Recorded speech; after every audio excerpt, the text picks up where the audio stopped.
Chapter 8. The love from underneath the soul. It grew into an omniscient rose. The Mighty Reggie. Reggie, things always lined up for him as if it was, once again, intuition. He stacked up, he flipped, he doubled up. He was a W kind of man. He was out for the win always, like it was his second hunger, his second thirst. In life, his third intuition, his third eye. He focused. And focused and refocused. He channeled all tight intuition. That was his key. He keyed in like the love for life, and what made everything possible was just as willing to do what other people wouldn't do. Usually when most people stayed in bed, Reggie was up working. Really, the Mighty Reggie, he had might, willpower. He sustained. Like when most people get wet, it leaves like a watery drip remark. But Reggie's, when he wet, it's more of a sustain. Like best man. Sustain. Over the years, he grew into his own man. He loved life just for being life. He didn't ask for much, didn't need much, didn't want much.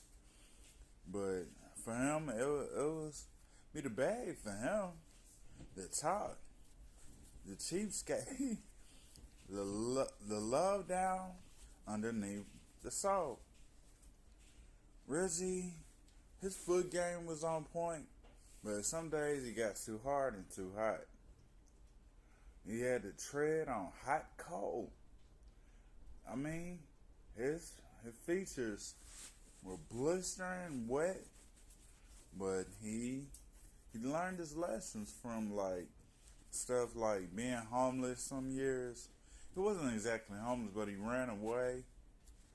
And he had to learn that lesson that not everything is what it seems. Not everything goes your way.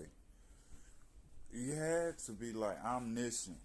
You had to peep like everything around you in the box, outside the box, from distance miles away to see who was who and what was what. He didn't exactly have the time to be the man he thought he would be, but he grew and did much as possible with little to nothing. Always.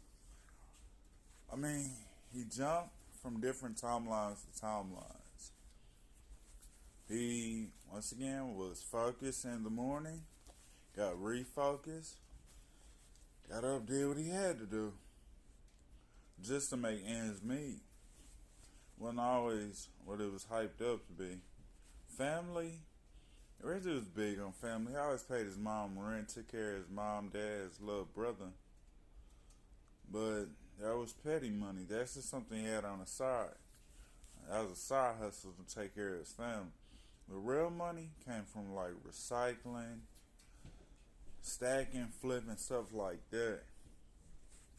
That was a side hustle. And he kept growing, he kept growing. Somewhere in there, he just jumped. It jumped and out there into cable. And he been on his grind ever since. Ever since you could see him in everything, hear him in everything. He was omniscient. Like a legacy book, like an Odyssey book. That was his Odyssey, that journey into many features.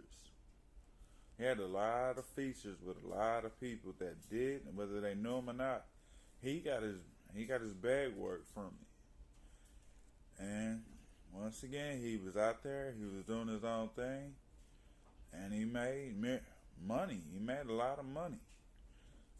Being what other people didn't want to be, a hustler. I mean, I'm sorry to say that he had to hustle for his own reasons, his own means, but he did. He turned out just fine. He learned that lesson. It was just like a blueprint to say, yeah, you can hustle so and so, but at the end of the day, you gotta get a job or just get on like what I would call you grind.